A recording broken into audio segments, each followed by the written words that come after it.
Part 4। गौरव के झकझोरने से पहले पंखुड़ी उन्नीदी हालत में उसकी तरफ देखने लगी। गौरव अभी अभी नहाकर आया था तो उसके चेहरे पर पानी की बूंदें ठहर चुकी थी। पंखुड़ी ने उसे देखा तो बस उसकी तरफ खींची चली गई और अपने होठ गौरव के होठों की तरफ बढ़ा दिए। गौरव इसके लिए कतई तैयार नहीं था। उसने जल्दी से अपनी हथेली बीच में ले ली, जिससे पंखुड़ी के होठ उसकी हथेली से टकरा गए। गौरव उसे देखते हुए नाराजगी से बोला, ये बिना बताए हमला किस खुशी में? पंखुड़ी अपने होठ उसकी हथेली से दूर करते हुए बोली, तू ना बहुत बहुत अच्छा लग रहा है इस वक्त। ऊपर से ये तेरे साबुन की खुशबू मुझे तेरी ओर खिंची चली आ रही है। मन तो कर रहा है खा ही जाऊं तुझे। गौरव उसके मुंह से ये सब सुनकर असहज हो गया। उसने जल्दी से पंखुड़ी को धक्का दिया और खुद दूर हटकर लंबी लंबी सांसें लेते हुए बोला, तुम क्या बोल जाती हो? तुम्हें होश भी है?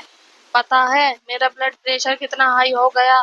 पंखुड़ी भी खड़ी हो गई और कमर पर हाथ रख बोली, तो मैंने गलत क्या कहा? तू लग ही इतना अच्छा रहा है। 1000 बार कह चुकी हूँ, मुझे तेरी ये अजीब सी भारी भरकम बातें समझ नहीं आती। मैं वही करूंगी जो मैंने सीखा है। तुझे पसंद है तो ठीक है, वरना मैं चली यहाँ से। मुझे नहीं जीनी ऐसी मुरझाई हुई सी जिंदगी। गौरव को उसकी बात चुभ गई। वो जितना उससे इन सब चीजों से बाहर लाने की कोशिश कर रहा था, पंखुड़ी को ये सब उतना ही बुरा लग रहा था। इतना सब होने पर वापस नींद कहाँ आने वाली थी, तो पंखुड़ी वॉशरूम चली गई और गौरव किचन में आकर दोनों के लिए चाय नाश्ता बनाने लगा। उसका मन थोड़ा मायूस हो गया था, क्योंकि उसने नहीं सोचा था उसकी शादी के बाद पहली सुबह इस बेहद के साथ होगी। गौरव किचन में लगा हुआ था, तभी उसके पास आशीष का कॉल आया। उसने पंखुड़ी के साथ उसे लंच पर इनवाइट किया। गौरव ने आने का हाँ कहकर कॉल कट कर दिया। उसने नाश्ता टेबल पर लगाया ही था कि पंखुड़ी वहां आ गई, लेकिन उसे देखते ही गौरव हैरान रह गया, क्योंकि उसने अब ना मंगलसूत्र पहन रखा था और ना ही सिंदूर था और ना ही हाथों में शादी का चूड़ा। गौरव का दिल धक से रह गया, लेकिन उसने कुछ नहीं कहा और चुपचाप पंखुड़ी को नाश्ता परोस खुद भी खाने लगा। पंखुड़ी खाते खाते बोली, मुझे वानी दी से बात करनी है। गौरव ने बिना उसकी तरफ देखे अपना फोन निकाला और वानी को कॉल लगा दिया और उसे फोन दे दिया। पंखुड़ी फोन लेकर कमरे में आ गई और वानी से बात करने लगी। इधर गौरव ने सारे बर्तन समेटे और उन्हें साफ करने लगा। उसने 2 हफ्ते की छुट्टी ले ली थी ताकि पंखुड़ी के साथ समय गुजार सके, लेकिन पहला ही दिन ऐसा जाएगा उसने सोचा नहीं था।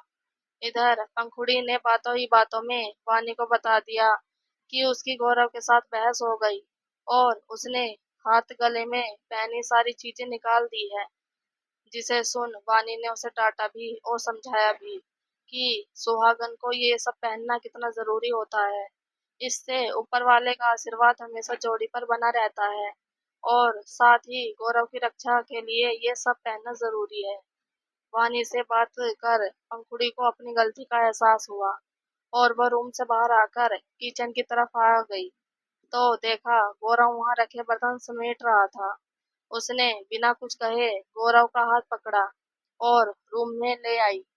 गौरव ने हाथ छुड़ाने की कोशिश भी की, पर उसने नहीं सुना और सोफे पर बिठाकर सारा सुहाग का सामान सामने रखते हुए बोली, मुझे पहनना नहीं आता, तू पहना देगा ये सब कुछ?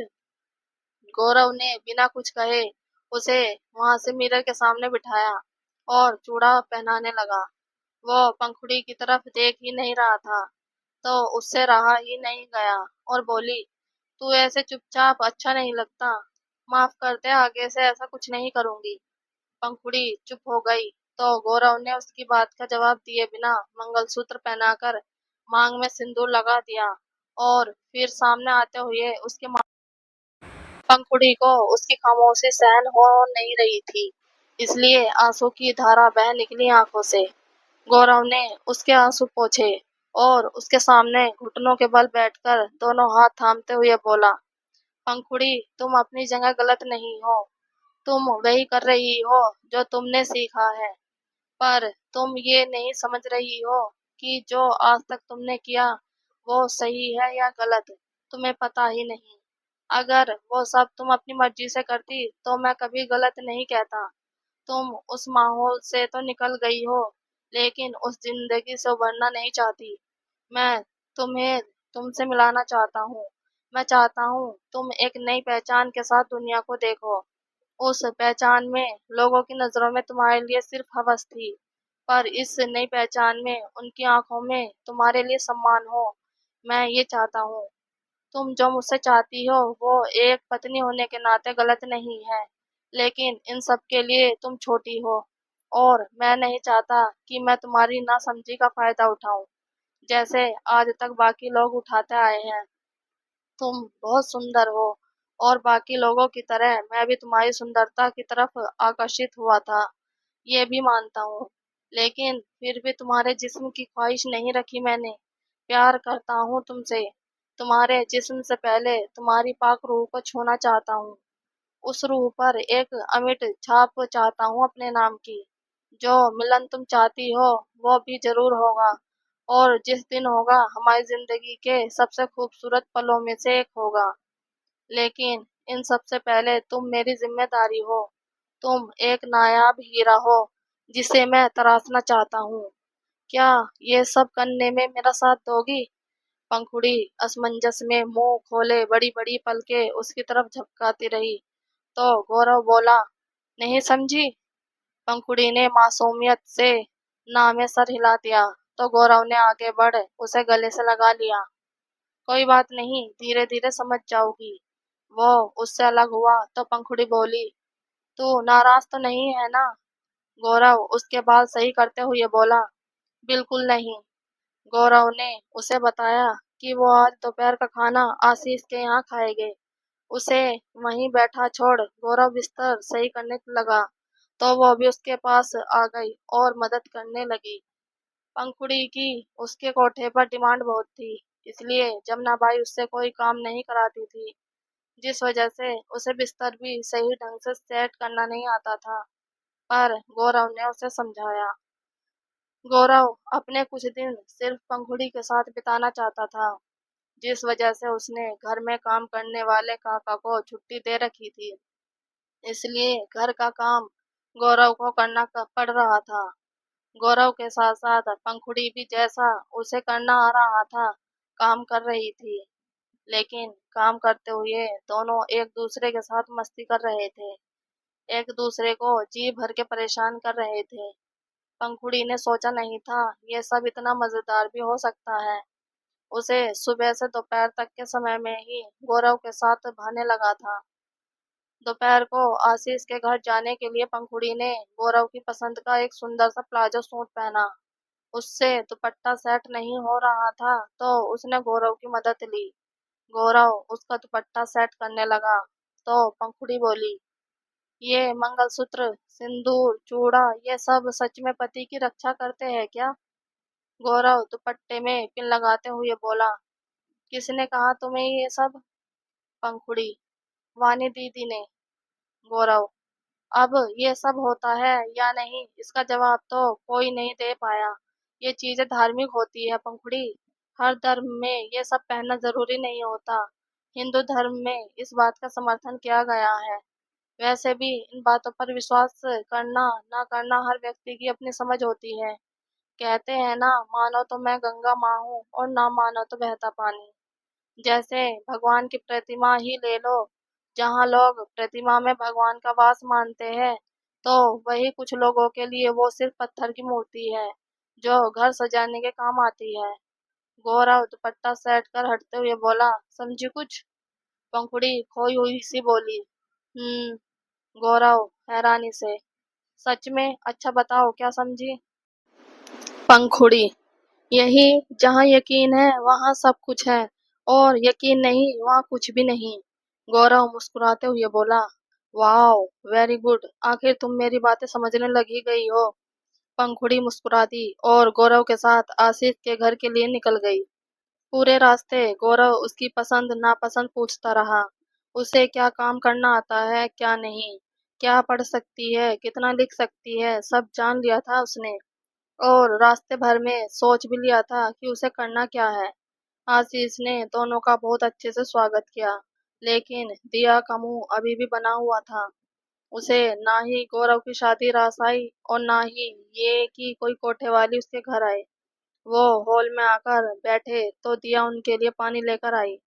गौरव से तो उसने अच्छे से बात की, लेकिन पंखुड़ी की तरफ देखा तक नहीं। वही पंखुड़ी का भी संकोच से बुरा हाल था।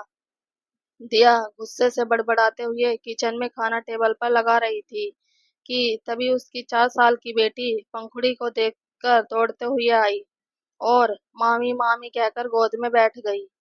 पंखुड़ी भी उस नन्ही परी को गोद में लेकर खूब प्यार करने लगी। तभी दिया आई और अपनी बेटी को उसकी गोद से उतार कर थप्पड़ लगाते हुए बोली, होमवर्क करना नहीं है, इसे बस सारा दिन जमा धोकड़ी करवा लो। चुपचाप जाकर अपने रूम में होमवर्क करो, नहीं तो टांगे तोड़ दूंगी। बच्ची पहली बार अपनी मम्मी का ऐसा रूप देखकर सहम गई और थप्पड़ की वजह से रोने भी लगी। पंखुड़ी भी अचानक हुई इस वाक्य से घबरा गई, तो वही गौरव और आशीष ने एक साथ ही दिया को डांट दिया। दिया ने उनकी तरफ ध्यान दिए बिना ही अपनी बेटी का हाथ पकड़ गुस्से से उसे रूम में छोड़ आई और सबके लिए थालियां लगाते हुए बड़बड़ाने लगी। भाई को भी ये बाजारू ही मिली थी शादी करने के लिए। इतनी अच्छी जॉब है, इतना रुतबा है, कोई भी लड़की तैयार हो जाती, लेकिन इस हरी आंखें वाली ने अपने रूप जाल में बांध लिया। मना किया था आशीष को, मुझे नहीं पसंद कोई बाजारू मेरे घर में आए, पर नहीं, इनको तो मेहमान बनना है। इतनी नीच औरत की परछाई तक नहीं पड़ने दूंगी अपनी बेटी पर। जिस औरत की शक्ल तक देखना पसंद नहीं है, उसको अपने हाथ से पकवान खिलाने पड़ रहे हैं। ये बस पहली और आखिरी बार है। इनके जाते ही आशीष को कह दूंगी, फिर कभी इस घटिया औरत का साया मेरे घर पर ना पड़े। पीछे से आवाज आई, तुम्हें अब भी तकलीफ लेने की कोई जरूरत नहीं है दिया। दिया ने पीछे मुड़कर देखा तो गौरव साथ खड़ा था, साथ ही आशीष भी वहीं उसे खड़ा गुस्से से देख रहा था। दिया ने कुछ कहने के लिए मुंह खोला तो गौरव ने अपना हाथ आगे कर दिया। बहन, मानता हूँ उस लिहाज से खामोश हूँ, वरना मेरी बीवी की बेइज्जती करने वाले के साथ मैं कितना बुरा हो सकता हूँ नहीं जानता। उम्मीद है आगे से ख्याल रखोगी। जब तक इस घर में मेरी बीवी की इज्जत नहीं होगी, तब तक मैं भी यहाँ कदम नहीं रखूंगा। गौरव ने दिया के सर पर हाथ रख अपने साथ लाए गिफ्ट्स थमा दिए और किचन में भीगी पलकों के साथ खड़ी पंखुड़ी का हाथ पकड़ कर ले जाने लगा। आशीष ने उसे रोका। सर, प्लीज दिया की तरफ से मैं आपसे माफी मांगता हूँ, इस तरह से मत जाइए। गौरव, मैं तुमसे या दिया से नाराज नहीं हूँ। आशीष, हर इंसान की अपनी अपनी मानसिकता होती है, लेकिन जहाँ मेरी बीवी की इज्जत नहीं, वहाँ मैं कैसे रह सकता हूँ। तुम भी तो दिया के पति हो, अगर कोई उसकी बेइज्जती करे तो क्या तुम सहन कर पाओगे? नहीं ना, तो बस मैं भी नहीं कर सकता। और अगर दुनिया में कोई भी पति अपनी बीवी की बेइज्जती का तमाशा चुपचाप देखे, तो वो मर्द कहलाने के लायक ही नहीं है। गौरव पंखुड़ी का हाथ थामे गाड़ी तक ले आया और उसके लिए दरवाजा खोल दिया। पंखुड़ी बैठ गई तो उसने गाड़ी स्टार्ट कर दी। आशीष दिया को अफसोस से घूरता हुआ अपने रूम में चला गया। गौरव ने गाड़ी एक सुनसान जगह पर रोकी और पंखुड़ी की तरफ रुमाल बढ़ा दिया। पंखुड़ी ने लेकर अपने आंसू पोंछे और अब वो बिफर पड़ी। वो होती कौन है मुझे सुनाने वाली? तू लेकर गया मुझे वहां, इसलिए चली गई, वरना मैं भी इन शरीफ जातियों की शक्ल ना देखूं। अगर मैं बाजारू हूँ तो उसको क्या तकलीफ? अच्छा है या बुरा, जैसे भी कमाया खुद से कमाया, किसी के आगे हाथ नहीं फैलाया। मुझे अच्छे से पता है ये दुनिया कितनी शरीफ है। दुनिया के सामने कोट पैंट टाई बांध कर रहने वालों के कपड़े हमें देखते ही उतर जाते हैं। हर रोज शरीफ चेहरे के पीछे छुपे दुशासन से पाला पड़ता है हमारा। जो चीर हरण करने को तैयार रहता है। तुम्हारी ये दुनिया इतनी ही शरीफ होती तो हर रोज बलात्कार के किस्से नहीं छपे होते अखबारों में। कोई भी लड़की बाहर निकलने से पहले 10 बार सोचती है। बड़ी आई शरीफ जादी। एक बार वानी दीदी ने कहीं से पढ़कर सुनाया था कि एक तवायफ अपनी आत्मकथा लिखने पर क्या आई, शहर के शरीफ आत्महत्या करने लगे। मैं बस तेरी वजह से चुप थी, वरना उस कमीनी का तो। गौरव बीच में बोल पड़ा। ऐसे गाली नहीं देते पंखुड़ी। पंखुड़ी गुस्से से बोली। हाँ, तू भी मुझे ही ज्ञान दे। उसे तो कुछ बोला नहीं गया तुझसे, और बोलेगा भी क्यों तू भी तो उनकी शरीफ दुनिया का हिस्सा है ना। गौरव भी बिफर पड़ा। मेरी बहन है वो, एक मर्यादा में रहकर जितना कह सकता था कहकर आया हूँ। हाथ नहीं उठा सकता था उस पर। इतने में ही हार गई। हर कदम पर तुम्हें एक दिया मिलेगी, कैसे सामना करोगे उसका। पंखुड़ी रोने लगी तो गौरव उसका सर सहलाते हुए बोला। इस तरह रोने से क्या होगा पंखुड़ी। कदम कदम पर ऐसे लोग मिलेंगे तो क्या सारी जिंदगी रोती रहोगी। लोगों का मुंह बंद चिल्लाकर, मारकर या रोकर नहीं किया जाता। उनका मुंह अपने आप बंद हो जाता है। आपकी काबिलियत देखकर तुम्हें दिया की बातों का बुरा लग रहा है, तो कुछ ऐसा करके दिखाओ कि कल को वो जब भी तुम्हारे सामने आए, उसे अपने किए की शर्मिंदगी महसूस हो। मैं ये नहीं कहता उसे शर्मिंदा करने के लिए या उसे सबक सिखाने के लिए कुछ करो। तुम जो भी करो अपने लिए करो, लेकिन ये दुनिया खुद ब खुद तुम्हारे कदमों के निशान पर चले, ऐसा कुछ करो। आज तुम्हारी बेइज्जती करने वाले लोग खुद तुम्हारे सामने झुके, ऐसा कुछ करो। तुम्हें मेरी बातें शायद समझ नहीं आ रही, लेकिन जो कह रहा हूँ वैसा करके तो देखो पंखुड़ी। आज तक तुम जमुना बाई के हुक्म पर चलती आई हो। उसने जो कहा तुमने किया। बस एक बार मेरी बात को हुक्म मानकर ही कर लो। अगर तुम्हें मेरे कहे काम करना अच्छा नहीं लगा तो वादा करता हूँ फिर कभी करने को नहीं कहूँगा। तुम जैसे चाहे रहना। अगर तुम्हारा मन नहीं लगा मेरे पास, तो तुम जहाँ कहोगी तुम्हें छोड़कर आऊंगा, पर प्लीज एक बार बात मान लो। एक मौका देकर तो देखो पंखुड़ी। पंखुड़ी एक दम चुप हो गई और गौरव उसे देखता रहा। कुछ देर की खामोशी के बाद पंखुड़ी धीरे से बोली। क्या करना होगा मुझे। उसकी बातों से गौरव के चेहरे पर चमक और होठों पर मुस्कान तैर गई। सबसे पहले तो आंसू पोंछकर चेहरे पर मुस्कुराहट लानी होगी। फिर मुझे भूख लगी है तो किसी रेस्टोरेंट में चलकर खाना खाएंगे। उसके बाद हमारे घर चलकर साथ में सोचेंगे कि आगे क्या करना है। ओके। पंखुड़ी की चेहरे पर प्यारी सी स्माइल आ गई। उसने हामी में सर हिलाया तो गौरव ने गाड़ी स्टार्ट कर दी और एक रेस्टोरेंट ले गया। वहां उसने पंखुड़ी की पसंद का खाना मंगवाया, जिसे पंखुड़ी ने बहुत चाव से खाया। किसी मर्द से ऐसा निश्चल प्रेम पंखुड़ी को पहली बार मिल रहा था, जिससे वो भी गौरव से जुड़ा हुआ महसूस कर रही थी। खाने के बाद पंखुड़ी ने आइसक्रीम की फरमाइश की तो गौरव ने वो भी पूरी की। दिया की वजह से जो पंखुड़ी का मूड खराब हुआ था, वो अब गौरव ने बिल्कुल सही कर दिया था।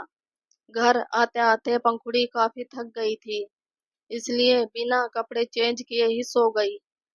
गौरव ने अपने कपड़े चेंज किए और दूसरे रूम में कंप्यूटर पर बैठकर काम करने लगा। काम करते करते कब शाम हो गई उसे पता ही नहीं चला। उसने 2 कप चाय बनाई और पंखुड़ी को उठाया। पंखुड़ी ने उठते ही कपड़े चेंज किए और गौरव के साथ मिलकर बालकनी से बाहर का नजारा देखते हुए चाय पी। चाय पीकर गौरव ने ऑनलाइन कुछ चीजें ऑर्डर की। साथ ही पंखुड़ी को गाने का शौक था, तो एक म्यूजिक टीचर का भी इंतजाम किया।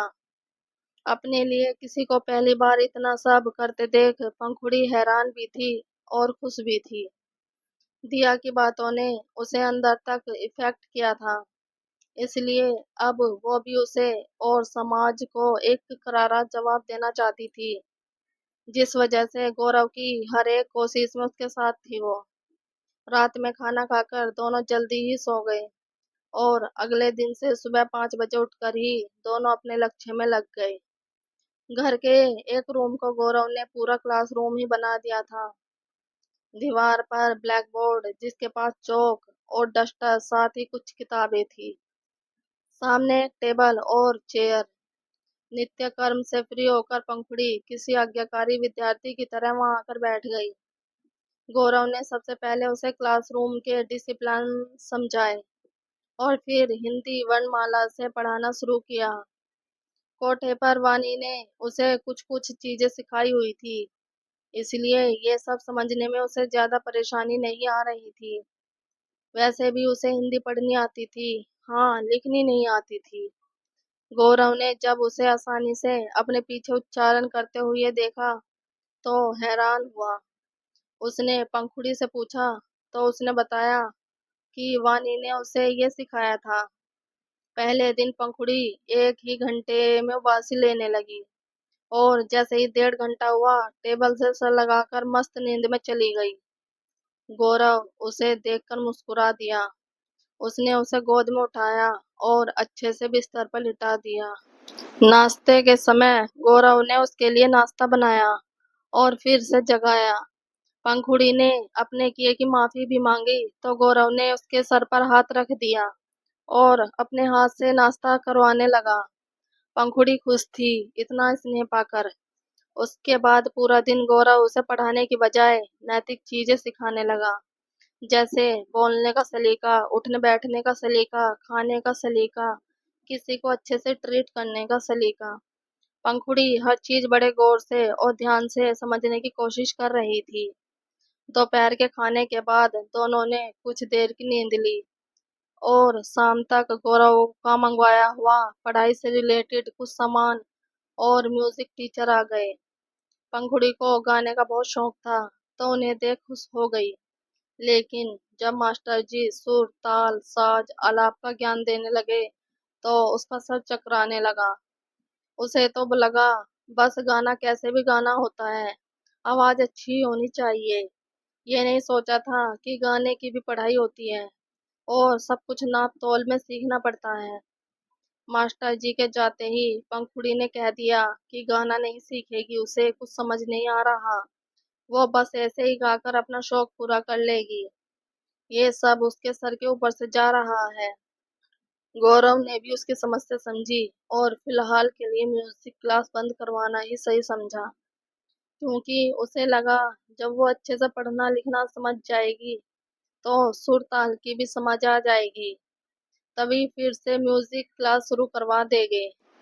गौरव रात का खाना बना रहा था तो पंखुड़ी ने अपनी मर्जी से उसकी मदद की। गौरव भी उसे हर चीज में दिलचस्पी लेते देख काफी खुश था। अगले दिन से यही रूटीन शुरू हो गया। गौरव जल्दी उठ पंखुड़ी को उठाता, उसके लिए चाय बनाता और फिर उसे पढ़ाने में और नैतिक व्यवहार सिखाने में लग जाता। तो पंखुड़ी भी पूरी तल्लीनता से सीखने का प्रयास करती। धीरे धीरे गौरव उसे मैथमेटिक्स, इंग्लिश और कंप्यूटर चलाना भी सिखाने लगा। 2 हफ्ते इन सब चीजों में कब गुजर गए पता ही नहीं चला। इन 2 हफ्तों में पंखुड़ी को गौरव की आदत सी हो गई थी। कहाँ तो वो सोच रही थी कि एक आदमी से 2 दिन में उब जाती है, पर गौरव के मामले में हर गुजरते लम्हे में उसके करीब ही आती जा रही थी। यहाँ तक कि वो नहाने जाता तो बेचैनी से उसका बाथरूम से निकलने का इंतजार करती, क्योंकि वो उसे 24 घंटे अपने सामने देखना चाहती थी। गौरव भी अपनी जिम्मेदारी के साथ उस पर खूब स्नेह लुटा रहा था। उसने पंखुड़ी को अपनी पत्नी होने के सारे अधिकार दिए थे, सिवाय शारीरिक संबंध बनाने के। इन 2 हफ्तों में पंखुड़ी के ने चाय बनानी सीख ली थी, घर की साफ सफाई और साज सज्जा कैसे की जाती है सीख ली थी। पढ़ना उसे पहले से आता था, इसलिए लिखना सीख रही थी, शब्दों के मतलब सीख रही थी, कंप्यूटर के ऑप्शन समझने लगी थी, मैथमेटिक्स की बेसिक चीजें समझने लगी थी। गौरव के बराबर या फिर उससे ज्यादा मेहनत कर रही थी वो, क्योंकि गौरव उसे रास्ता दिखा रहा था। उस पर चलने का काम तो पंखुड़ी का ही था।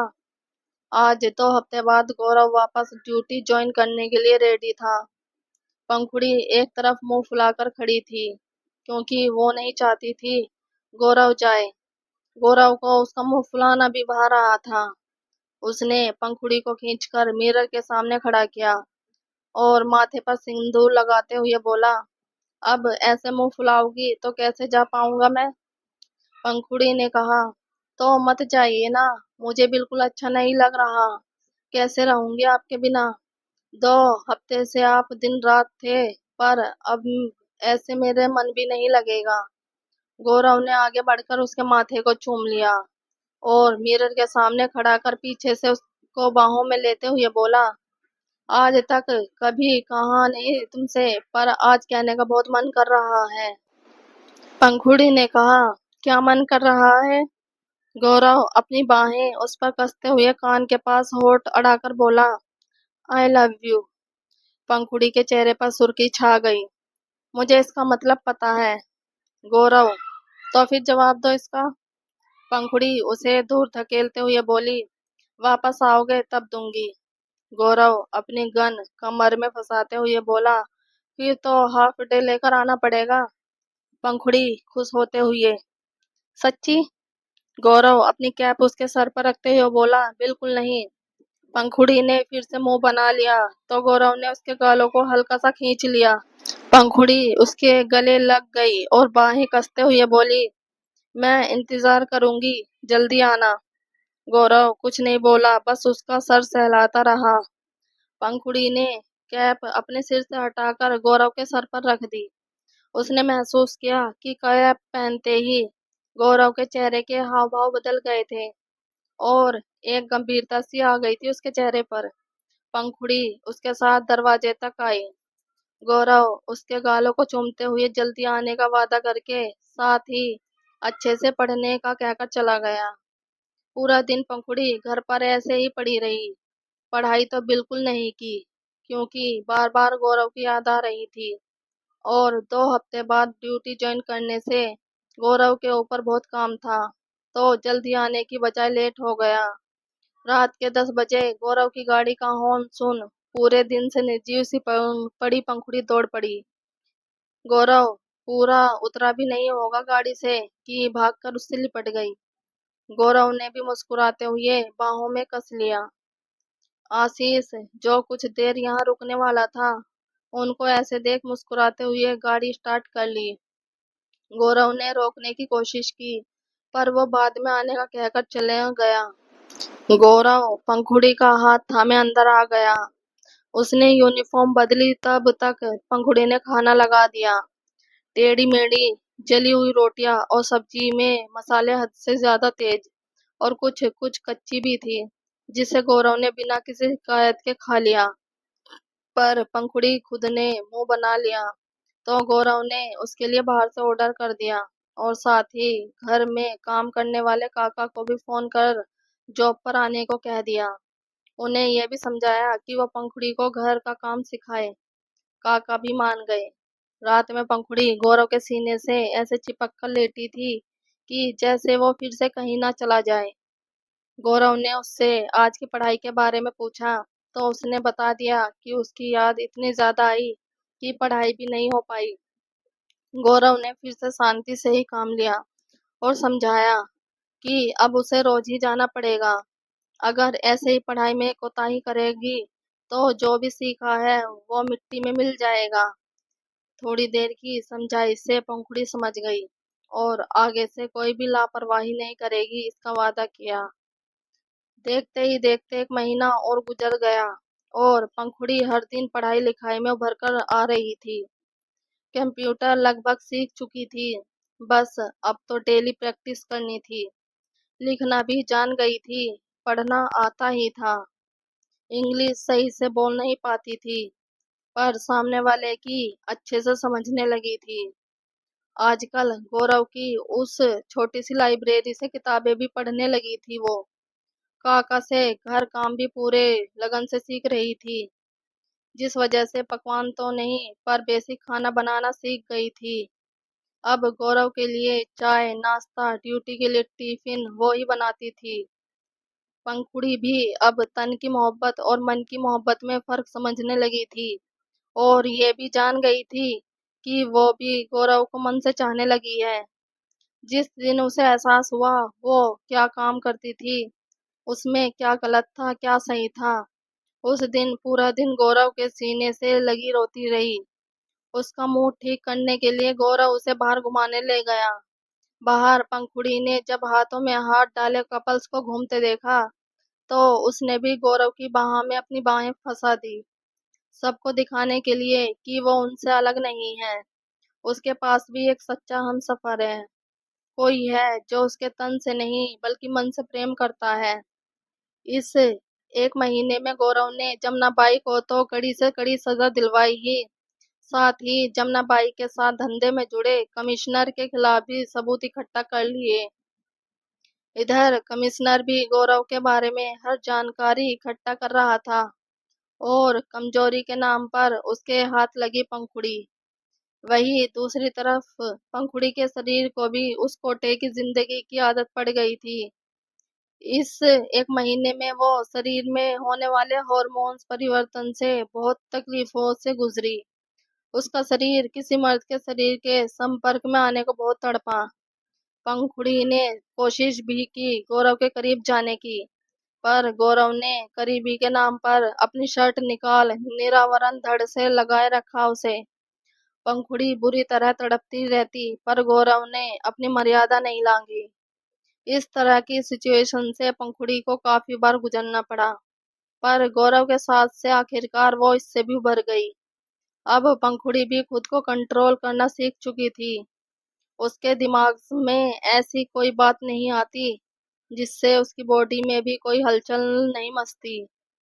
ये सब 1.5 महीने में गौरव के समर्पण और पंखुड़ी की उस जिंदगी से ऊपर उठ नई पहचान बनाने की जिद की वजह से संभव हो पाया था।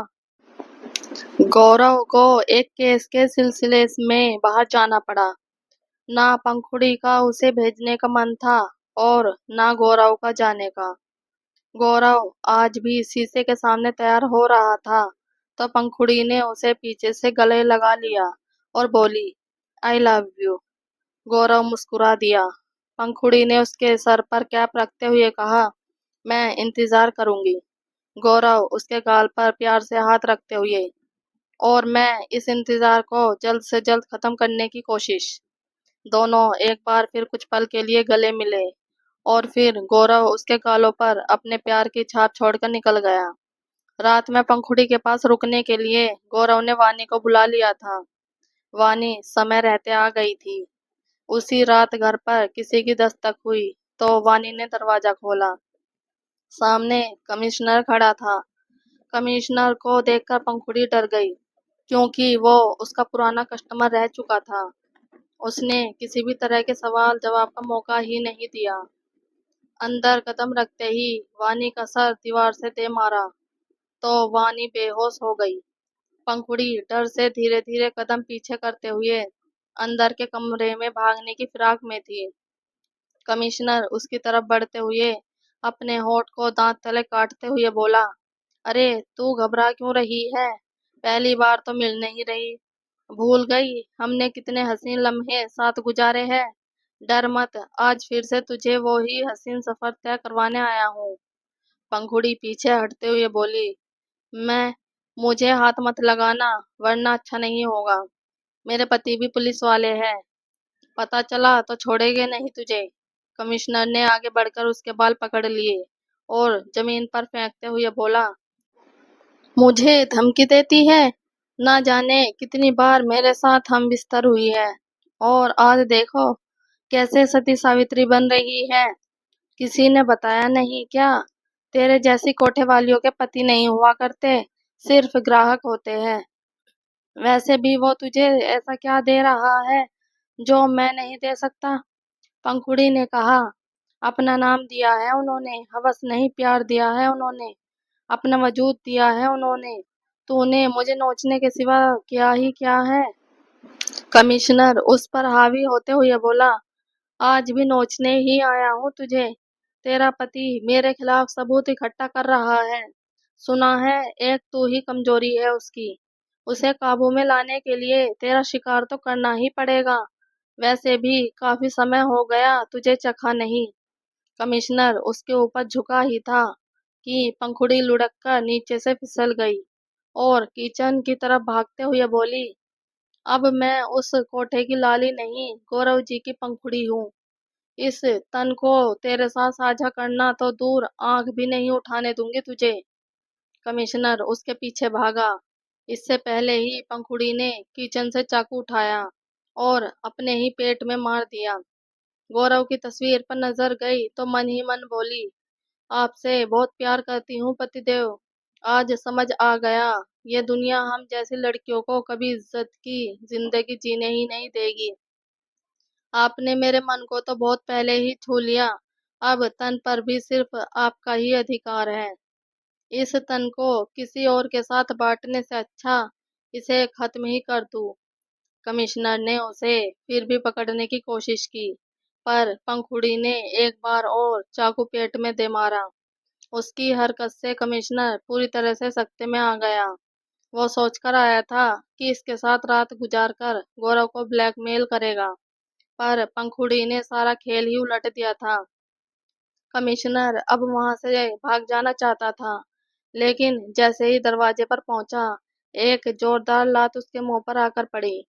कमिश्नर ने देखा सामने गौरव, आशीष और कुछ पुलिस अधिकारी खड़े हैं। गौरव को जब छोटे से केस के लिए शहर से बाहर भेजा गया, तभी उसे शक हो गया था। वो शहर से बाहर गया ही नहीं था।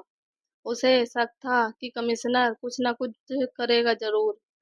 जब उसे खबर मिली कि कमिश्नर उसके घर गया है, तो उसे रंगे हाथ पकड़वाने के लिए हेडक्वार्टर गया और सीनियर्स के साथ यहाँ आ गया। आशीष कमिश्नर की कॉलर पकड़ते हुए बोला, इसे मैं देखता हूँ सर, आप मैम को संभालिए।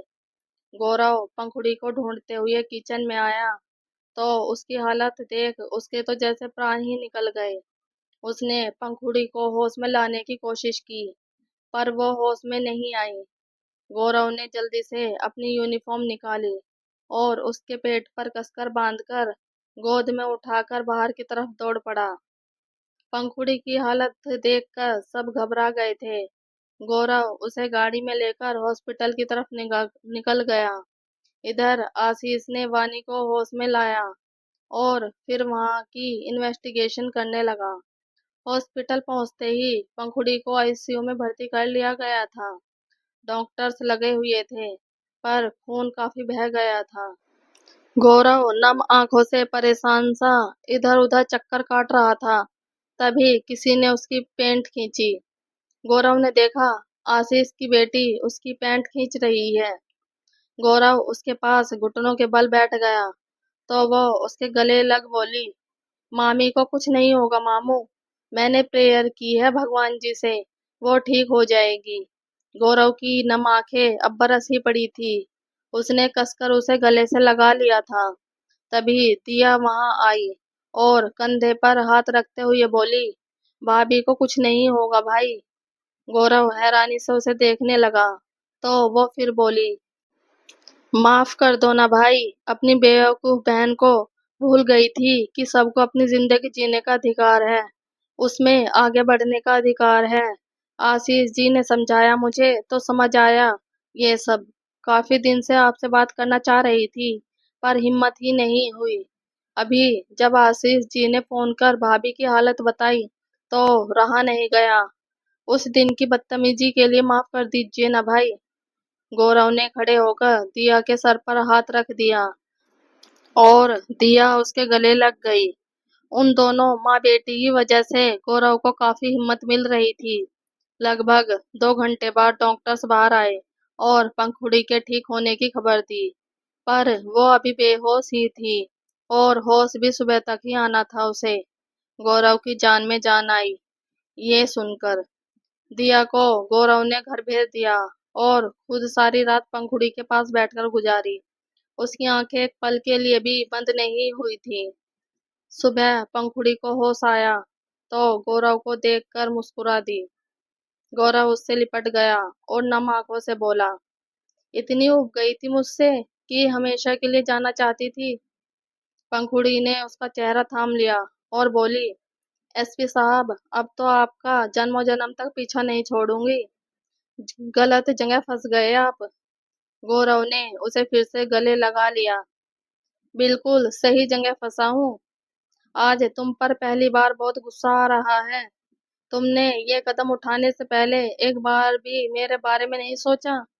पंखुड़ी उसकी आंखों में झांकते हुए बोली, आपने मुझे जिंदगी का सही मायना सिखाया।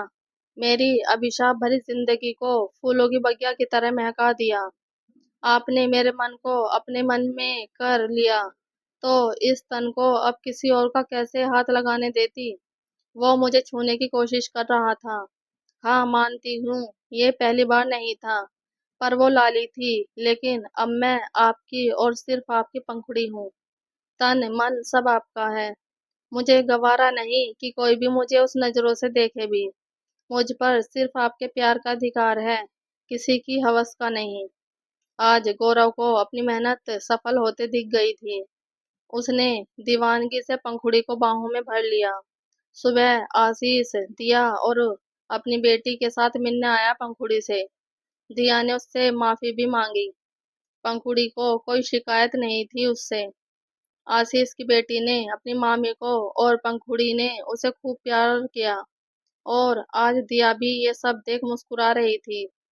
आशीष ने बताया कि कमिश्नर को जेल हो गई है, बस कोर्ट में पेशी का इंतजार है।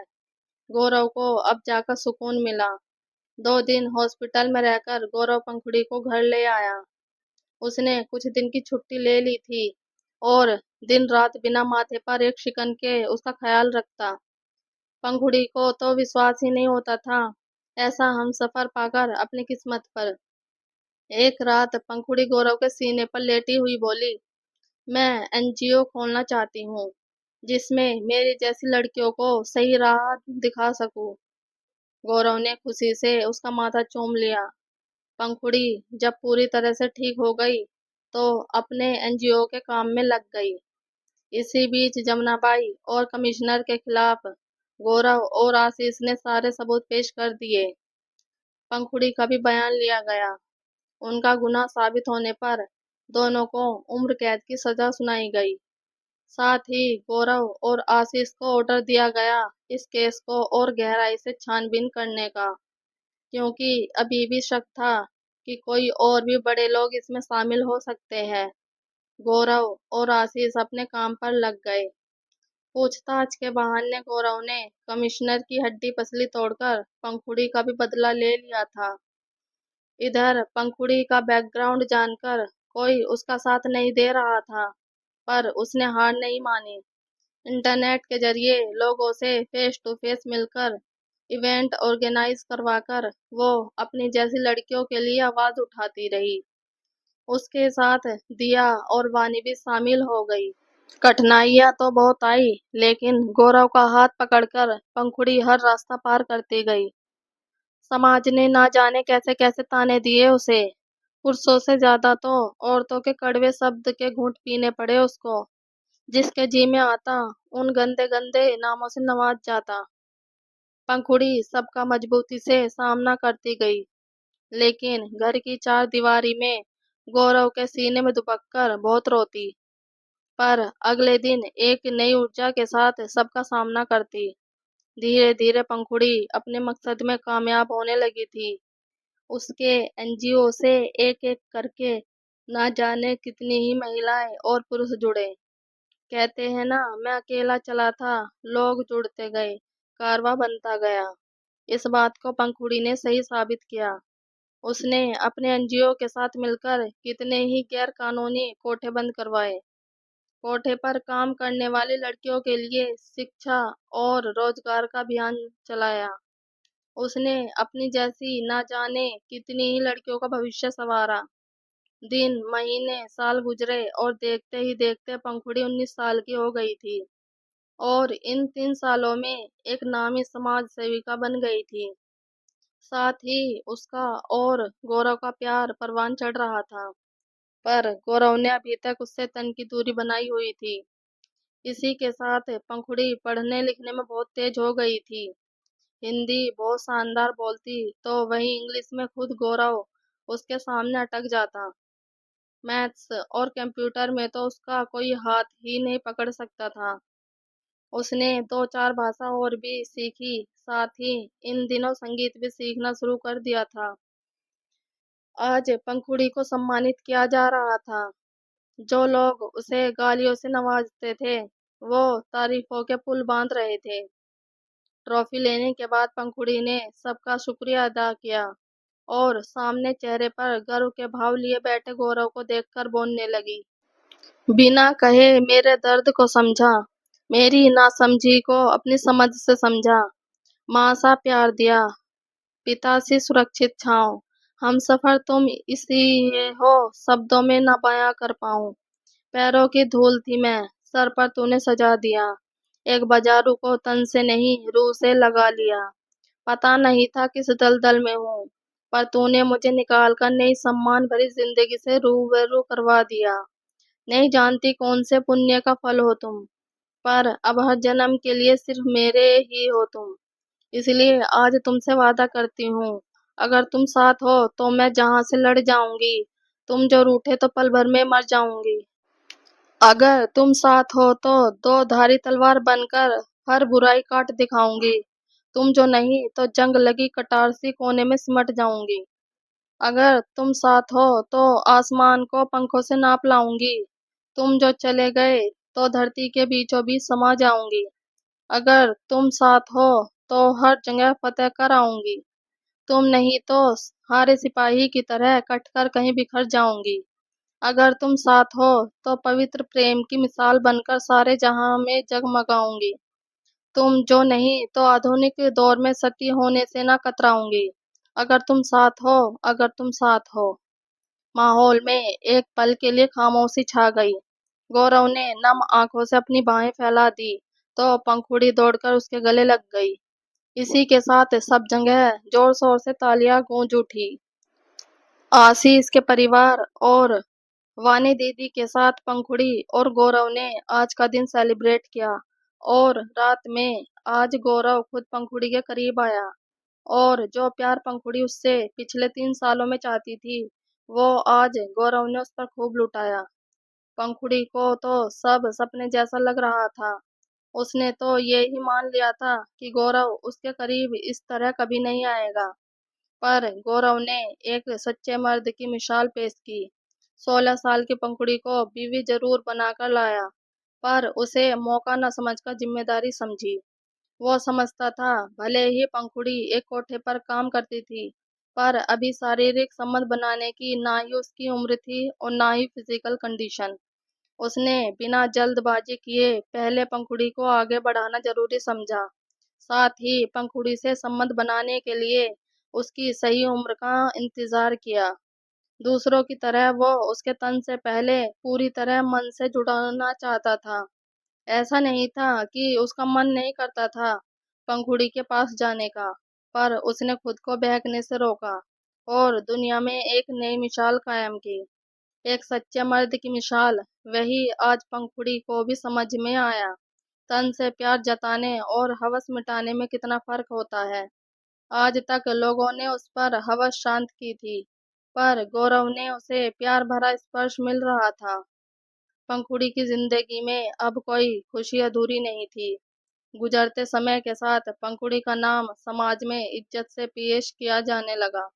गौरव और पंखुड़ी के जीवन में अब हर रोज खुशियां बढ़ती ही जा रही थी। इन खुशियों में चार चांद तब लगे जब पंखुड़ी ने 25 की उम्र में एक प्यारी सी बेटी को जन्म दिया। गौरव के तो खुशी से पांव ही जमीन पर नहीं टिक रहे थे। दोनों ने एक साथ ही बेटी को गोद में लिया तो दोनों की ही आंखें नम हो गई। गौरव ने इस सुंदर से अनमोल तोहफे के लिए पंखुड़ी का माथा चूमकर धन्यवाद कहा, क्योंकि कहाँ तो वो अकेला रहता था और कहाँ आज उसका परिवार बन चुका था। ये नन्ही परी उसकी जिंदगी में खुशियां ही खुशियां लेकर आई थी। और बस फिर इसके बाद पंखुड़ी की खुशियों को किसी की नजर नहीं लगी। Thanks for watching. अगर आपको हमारी स्टोरी पसंद आई हो तो प्लीज़ लाइक, कमेंट और सब्सक्राइब जरूर कीजिएगा। Thank you.